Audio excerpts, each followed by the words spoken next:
Can you see the slide?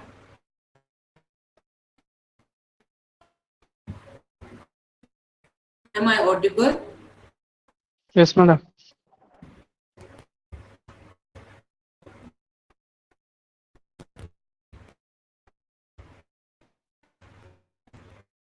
Am I audible?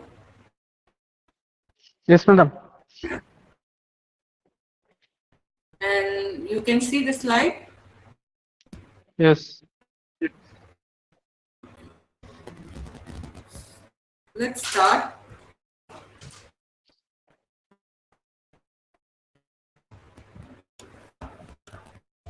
So this is our second lecture for C++ and data structure, including the code CSV 1112 and CSV 1215, which is a laboratory class. So we have decided to take the combined for this subject code.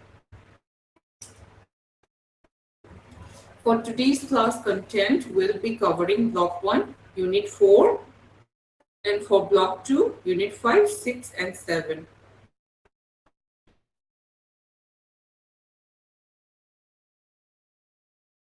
Our objective for the class, understanding the concept of arrays in C++, declare and initialize arrays, and more like understanding the pointer and memory addresses, pointer arithmetic, then understanding operator overloading, static member, types of conversion operator, inheritance in C++.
Sorry for the network disturbance. Wait a moment.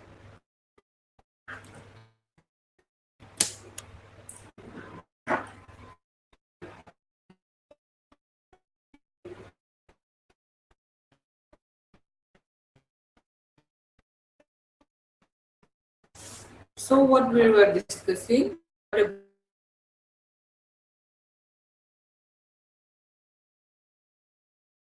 as well, C programming, and storing contiguous memory location.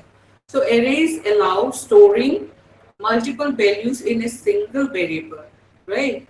And for example, here we have given a small example. Instead of writing int mark 1, mark 2, mark 3, mark 4, what we can write int marks 4 because there are 1, 2, 3, 4. So this is the type of array how we initialize. Next, array declaration. How do we declare array? Syntax, data type, array name, and size. So data type is int. Here example we have given int, int, integer with data type, and array name we can give numbers, we can give any x, y, z also. So it's up to the user requirement. And size, how much we have taken here, 5.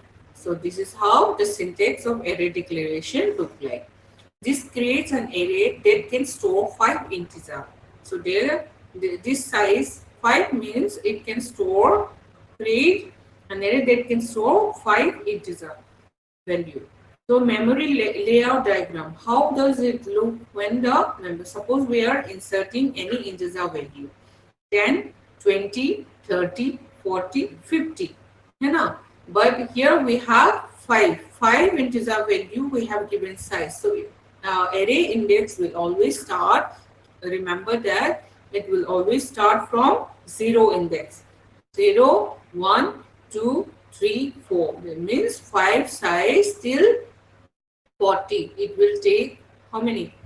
10, 20, 30 and 40 and 50. This is the integer with 5 size. Size equal to 5. So array initialization. Moving for array initialization. Arrays can be initialized during declaration. Can you see the slide?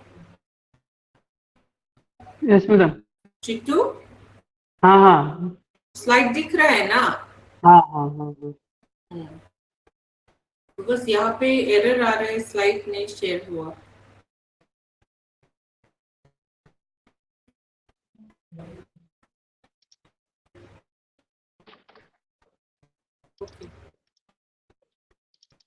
ठीक है, तो array initialisation में क्या होता है? Arrays can be initialize during declaration. जब हम declare करते हैं तभी इनिशियलाइज भी कर सकते हैं ना. तो एग्जांपल यहाँ पे देखते हैं, इन नंबर, और यहाँ पे 5 साइज दिया. इस तरह से भी हम इनिशियलाइज, डायरेक्टली इनिशियलाइज कर सकते हैं. एंड दिस वन वाज मैं बाद में इनिशियलाइज किया. यहाँ पे पहले इसको डिक्लेयर करके देन बाद में यूजर इनपुट लिया है ना, और यहाँ पे डायरेक्टली इनिशियलाइज कर दिया. क्या क्या है? 5 से 10, 20, 30, 40 एंड 50. तो ऑटोमेटिक साइज डिटेक्शन. सपोज हमने यहाँ पे साइज नहीं दिया, तो ऑटोमेटिक साइज डिटेक्शन कैसे लिखेंगे? इन नंबर, यहाँ पे within the third bracket, कुछ नहीं साइज मेंशन किया यहाँ पे, but will initialize the value. तो each element is stored in sequential memory location. So कैसे स्टोर होता है एरे का वैल्यू? सिक्वेंशियल मैनर में. ठीक है. नेक्स्ट आता है हमारा एक्सेसिंग एरे एलिमेंट. कैसे एक्सेस कर सकते हैं? Array element are access using index number. Index number जैसे मैंने पहले समझाया, 0, 1, 0 से स्टार्ट होता है. Always remember array index number starts from 0 always. तो यहाँ पे array elements are access using index number, syntax, array name, और यहाँ पे इंडेक्स है हमारा. Example cout. हमें सी आउट एंड सी इन के बारे में लास्ट क्लास में मतलब हमने पढ़ा है. तो सी आउट क्या होता है? जैसे हमारा सी लैंग्वेज, सी प्रोग्रामिंग लैंग्वेज में प्रिंट एफ होता है, लेकिन C++ में हम क्या करेंगे? सी आउट से उसको लिखेंगे with in greater than symbol. और नंबर क्या है? एरे नेम क्या है? हमारा नंबर है. और इंडेक्स क्या है? 2 को अगर हम प्रिंट कर, मतलब इंडेक्स नंबर 2 में हमारा क्या वैल्यू था? 0, 1, 2. तो 30 आउटपुट में आ जाएगा. So note, array index always start from 0. ये हमें ध्यान में रखना है. Next, introduction to pointer. Pointer क्या होता है? A pointer is a variable that stores the memory address of another variable. है ना? another variable का एड्रेस को उसको स्टोर करेंगे.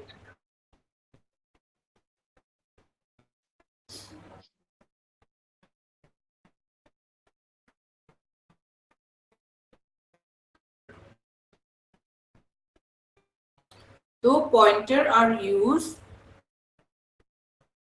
1 minute.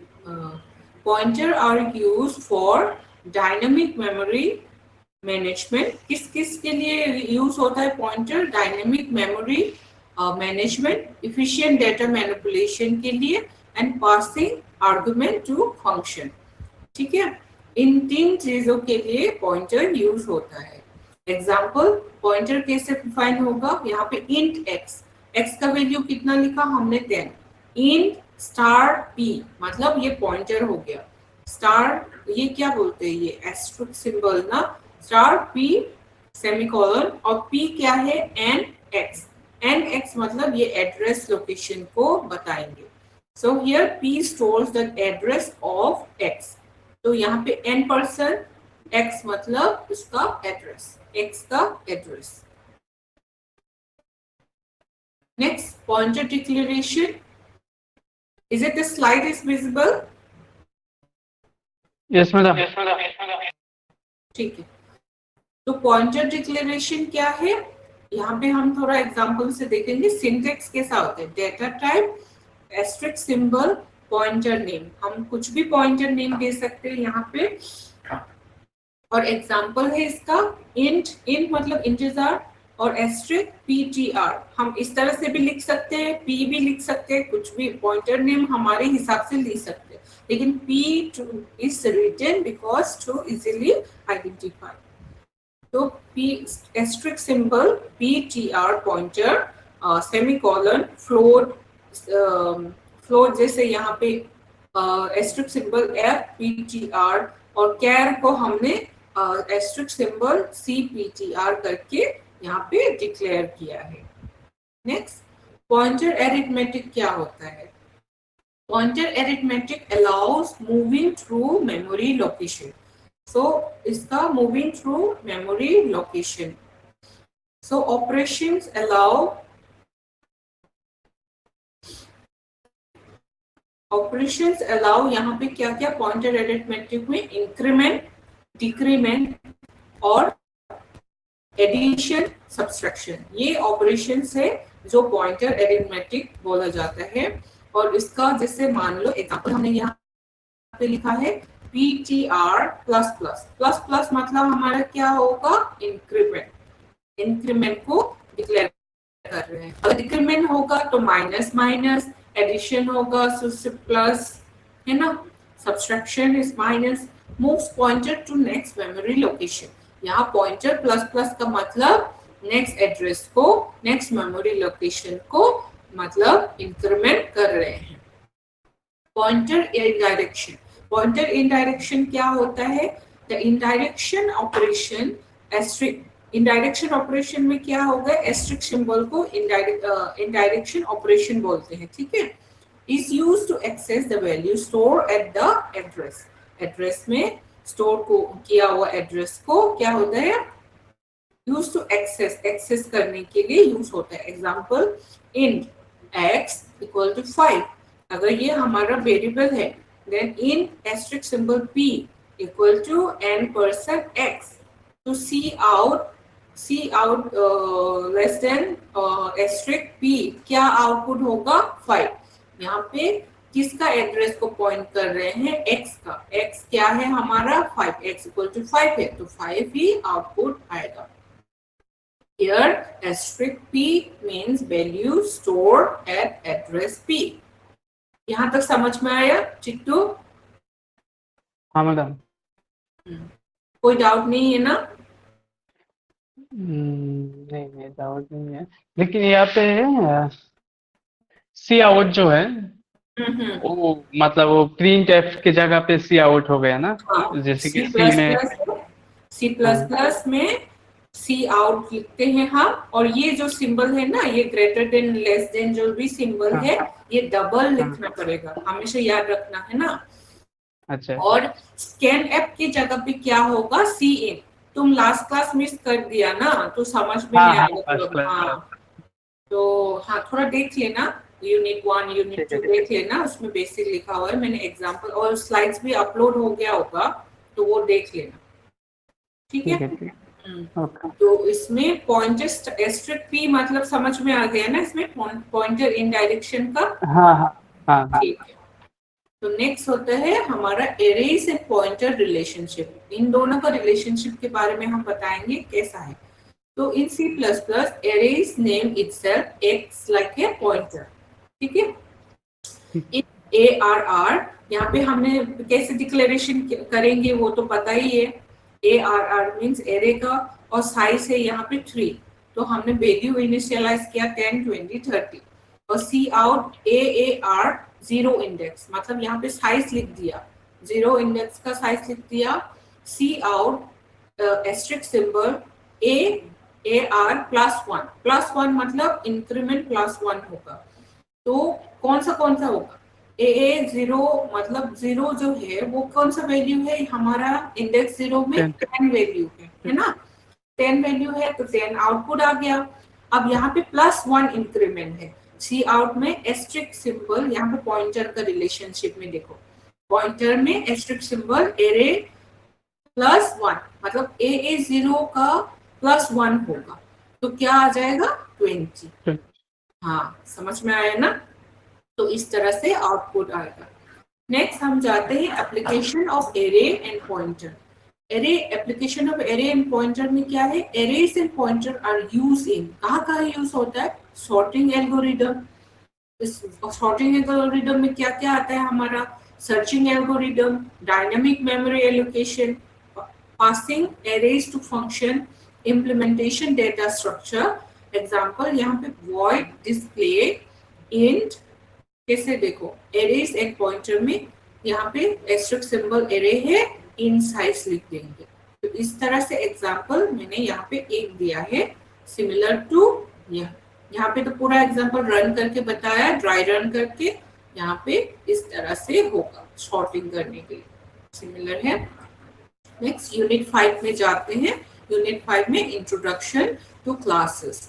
तो बेसिकली क्लासेस क्या होते हैं C++ और C प्रोग्रामिंग, कोई भी प्रोग्रामिंग में यूजर डिफाइंड डेटा टाइप होता है ये, दैट कंटेन्स डेटा मेंबर होगा which is also called variables, and member function होगा which is also called methods। member function and data members ये क्लास के अंदर, मतलब क्लास का यूजर डिफाइंड डेटा टाइप से, ठीक है, जो कंटेन करेंगे। तो classes are used to implement object oriented programming. तो यहाँ पे क्लासेस कहाँ यूज होता है, ऑब्जेक्ट ओरिएंटेड प्रोग्रामिंग में, like object oriented programming C++ हो गया, जावा हो गया, C# हो गया, ये सब भी ऑब्जेक्ट ओरिएंटेड प्रोग्रामिंग के अंदर आता है। एग्जाम्पल यहाँ पे दिया है क्लास स्टूडेंट, स्टूडेंट का मतलब एक क्लास नेम है, क्या है, स्टूडेंट, और इसके अंदर हमने ब्रेसेस के अंदर क्या लिखा है, इंट रोल, मतलब रोल मतलब रोल नंबर आ गया, वेरिएबल, और care name, name means member function, method, size क्या है इसका 20, इस तरह से डिक्लेयर करेंगे क्लासेस। और ऑब्जेक्ट, ऑब्जेक्ट क्या है, an object is an instance of A class, instance है, ऑब्जेक्ट क्या है, क्लास का इंस्टेंस है। Example student S1, student S2, इस तरह से इंस्टेंट होगा। यहाँ पे क्लास में क्या है, रोल नंबर हो गया, केयर नेम हो गया, मतलब कैरेक्टर नेम जो है स्टूडेंट का नेम हो गया, और यहाँ पे स्टूडेंट 1, स्टूडेंट 2 करके हम लिखेंगे, तो इसका इंस्टेंस है ऑब्जेक्ट क्लास का। Here S1 and S2 are object of class student।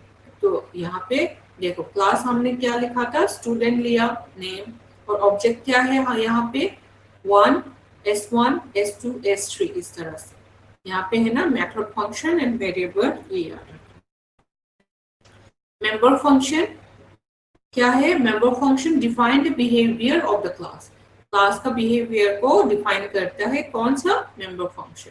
Example class student हमने पहले लिखा, या तो ये पब्लिक होगा या प्राइवेट होगा, ये बिहेवियर ऑफ द क्लास है, पब्लिक या फिर private.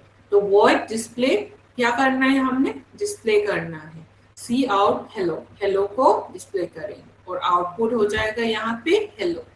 Access using S1 dot display, तो यहाँ पे S1 डॉट डिस्प्ले करके करेंगे, तो S1 में जो कैटेगरी वेरिएबल्स स्टोर है वो डिस्प्ले होगा। एक्सेस स्पेसिफायर क्या होता है, access specifier control visibility of class member, ठीक है। और टाइप्स क्या होते हैं, प्राइवेट, जैसे मैंने बताया क्लास मेंबर क्या होगा, प्राइवेट होगा, पब्लिक होगा, प्रोटेक्टेड होगा, ये 3 तरह का क्लास मेंबर होता है। एग्जाम्पल क्लास एग्जाम्पल, प्राइवेट मतलब इन एक्स, पब्लिक वॉइस हो। तो जो प्राइवेट है उसको हम इंटीग्रेशन में एक्सेस नहीं कर पाएंगे, याद रखना है। Construction, a construction is a special function automatically called when an object is created। मतलब जब ऑब्जेक्ट क्रिएट करेंगे तब कंस्ट्रक्शन हम बोलेंगे उसको। when function, special function automatically called when an object is created। Characteristic क्या है इसका? Same name as class, no return type. इसमें रिटर्न टाइप नहीं होता कंस्ट्रक्टर में। तो एग्जांपल है क्लास टेस्ट, पब्लिक होगा, टेस्ट है, और सी आउट क्या है? Constructor call. मतलब हम क्या कर रहे हैं यहाँ पे? कंस्ट्रक्टर को कॉल कर रहे हैं। ये एग्जांपल जो है बुक में एसएलएम में दिया हुआ है, थोड़ा देख लेना। यहाँ पे थोड़ा बेसिक ही क्लियर अंडरस्टैंडिंग के लिए मैंने दिया है, ठीक है। स्टैटिक मेंबर क्या होता है? Static member belong to the class rather than object. यहाँ पे स्टैटिक मेंबर जो है इनबिल्ट जैसे हम बोलते हैं ना, इस तरह से स्टैटिक मतलब इनबिल्ट और मेंबर। और यहाँ का एग्जांपल देखिए, क्लास काउंटर। काउंटर जो है क्लास का नाम है, और क्या है हमारा? ये public class variable type.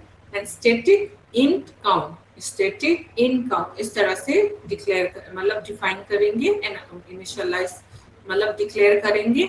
Then यहाँ पे एक चीज ध्यान रखना, all object share one copy of static variable. मतलब हर ऑब्जेक्ट जो है एक copy of static variable share करेंगे। Now operator overloading. Operator overloading क्या होता है? allows redefining operator for user defined data type, user defined data type using plus operator for object। यहाँ पे हमें सम करना है, एवरेज जब फाइंड करना है, सम कर एडिशन करना है, तो इस तरह से प्लस ऑपरेटर, माइनस ऑपरेटर। लेकिन प्लस जब ऑपरेटर होगा तो वो ऑपरेटर ओवरलोडिंग बोलते हैं। Overloading unary operator. यूनरी मतलब क्या है? यूनरी से हम क्या समझते हैं? वर्क ऑन वन ऑपरेट, सिर्फ एक ही ऑपरेंड में जो काम करता है उसको unary operator, overloading unary operator बोलते हैं। यहाँ पे example plus plus, minus minus, ये क्या है? Exclamatory mark. Example class test within braces int x public void operator plus plus x plus plus. ये जो है यूनरी ऑपरेटर की अंडर आता है इंक्रीमेंट। प्लस प्लस लिखने से एक ही इंक्रीमेंट आएगा, एक के बाद एक, एक के बाद एक, इस तरह से। और overloading binary operator. Unary now binary, binary में टू ऑपरेंट में काम करता है। जैसे ऑपरेंट मतलब जैसे एक ऑब्जेक्ट टू टू ऑब्जेक्ट, मतलब object one plus object two, इस तरह से करने से बाइनरी ऑपरेटर हम बोलते हैं। एग्जांपल यहाँ पे दिखाया, plus minus, multiplication, division. Test operator plus test object, test temp मतलब temporary, temp dot x equal to x plus object dot x to return temp. ठीक है, यहाँ पे प्लस माइनस जब हम एडिशन, मल्टीप्लिकेशन, सब्सट्रैक्शन करेंगे तो बाइनरी ऑपरेटर यूज करेंगे। टाइप कन्वर्जन, यहाँ पे हम टाइप कन्वर्जन क्या किसको बोलेंगे? Converting one data type into another. जैसे इन से हमें फ्लोट में कन्वर्ट करना है तो ये टाइप कन्वर्जन हो जाएगा। टू मेथड होता है यहाँ इसका, conversion constructor and conversion operator होता है। कन्वर्जन कंस्ट्रक्टर क्या होता है? That convert basic type to class type. Basic type to class type में जब कन्वर्ट होगा तो कन्वर्जन कंस्ट्रक्टर बोलते हैं। एग्जांपल क्लास टेस्ट है इंट एक्स पब्लिक, यहाँ पे पब्लिक है क्लास टाइप, टेस्ट इंट ए, फिर एक्स इक्वल टू ए, यहाँ पे constructor that convert basic type. पहले तो बेसिक था, इंट एक्स बेसिक था, क्लास टाइप में कन्वर्ट किया मतलब पब्लिक में कन्वर्ट किया, तो ये क्या हो गया? टाइप कन्वर्जन कंस्ट्रक्टर हो गया। नाउ कंटिन्यूइंग, कन्वर्जन ऑपरेटर क्या होता है? Used to convert class type to basic type. यहाँ पे उल्टा इनवर्स ऑफ कन्वर्जन क्या है? Conversion constructor and conversion operator vice versa है। मतलब use to convert class type to basic type. वहां पे पहले क्या था? Basic type to class type में था, यहाँ पे class type to basic type. Example operator int और रिटर्न एक्स, बस इसमें कोई वो नहीं है। और रूल क्या होता है फॉर ऑपरेशन ऑपरेटर ओवरलोडिंग का? Important rule, only existing operator can be overloaded, cannot create new operator, cannot change operator precedence, cannot overload certain operator like double column, ठीक है? क्वेश्चन मार्क ये सब। इनहेरिटेंस यूनिट 7 में देखेंगे।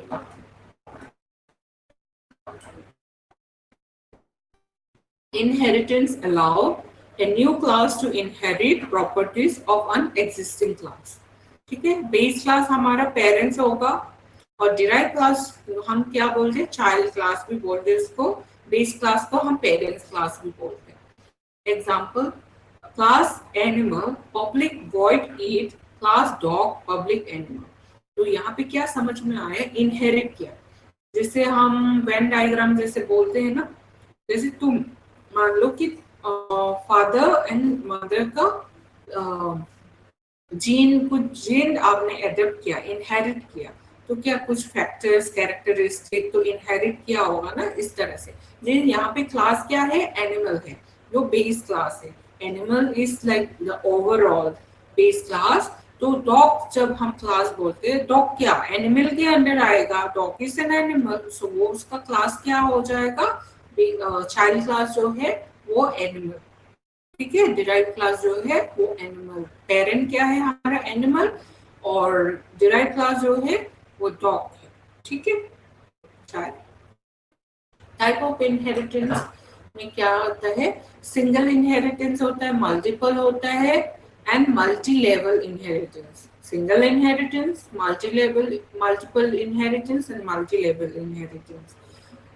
Single inheritance में A to B, मतलब animal and dog ऐसा। और मल्टी लेवल में A, B and C, dog का भी कुछ और मतलब वो होगा। देन 3 मल्टी लेवल आ जाएगा। अब मल्टीपल इनहेरिटेंस में क्या होता है? A B हो सकता है, B D हो सकता है एंड B से C भी हो सकता है, तो मल्टीपल इनहेरिटेंस बोलते हैं उसको। Now polymorphism. Polymorphism means many form of the same function. Many form of the same function. Types compile time polymorphism होता है, एक रन टाइम polymorphism होता है। लास्ट क्लास में भी मैंने ये समझाया था। Example function overloading, operator overloading, virtual function, ये polymorphism का एग्जाम्पल है।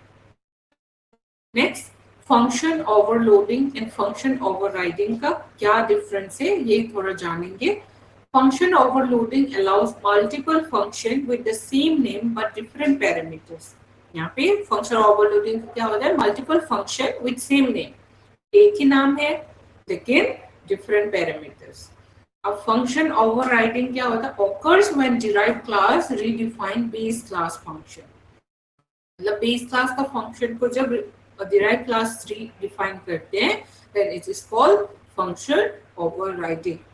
एग्जाम्पल फंक्शन ओवरलोडिंग का देखेंगे। int a in b, तो float egg, यहाँ पे टाइप पैरामीटर्स डिफरेंट हो गया ना, यहाँ पे एक तो इन हो गया, एक तो फ्लोट हो गया, तो ये हो गया function overloading.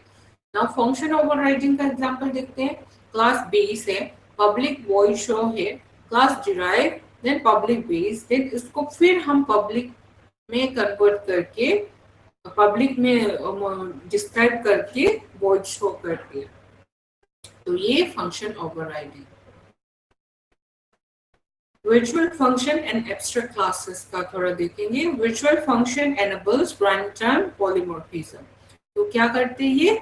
Enables run time polymorphism को एनेबल करते हैं। Example class base public virtual void show, मतलब जो भी शो करना है वो शो कर देंगे. The function is decided during program execution. ठीक है. एब्स्ट्रैक्ट क्लास क्या होता है? An abstract class contains pure virtual function. Example: class save public virtual void row equal to 0. Classes cannot be instantiated. ठीक है, ये याद रखना है. प्योर virtual function क्या है?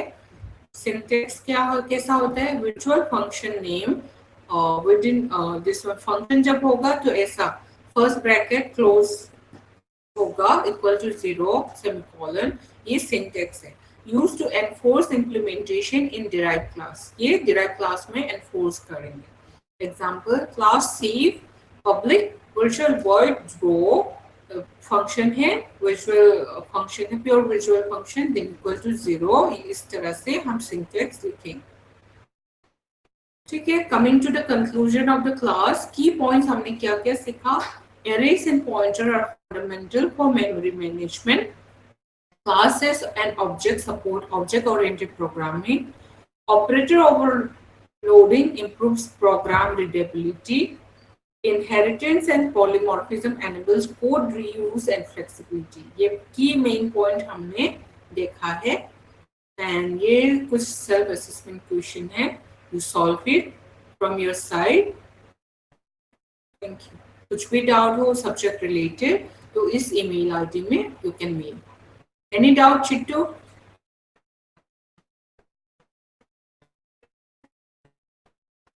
Any doubt?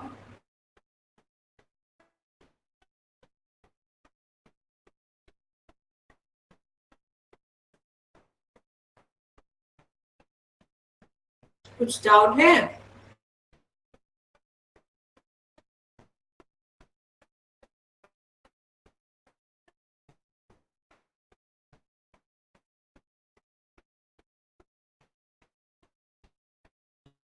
Chittu any doubt?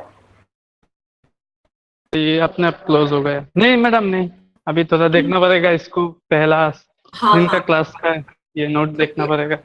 Continuous मतलब रहना चाहिए इसमें, बिकॉज प्रोग्रामिंग है ना. छोटा छोटा बेसिक पॉइंट भी अगर नहीं समझ में आया तो नेक्स्ट क्लास में फिर से प्रॉब्लम होगा. तो you go through SLM, go through कीजिए. वहां पे प्रोग्राम का एग्जांपल दिया हुआ है, बेसिक बेसिक ना, और घर पे प्रैक्टिस कीजिए. ठीक है. Okay madam. Thank you. Next class में भी 12:10 कब से है? 12:30 से है ना? हाँ हाँ 12:30 से. ठीक है, 12:30 को मिलते हैं. Thank you. ओके.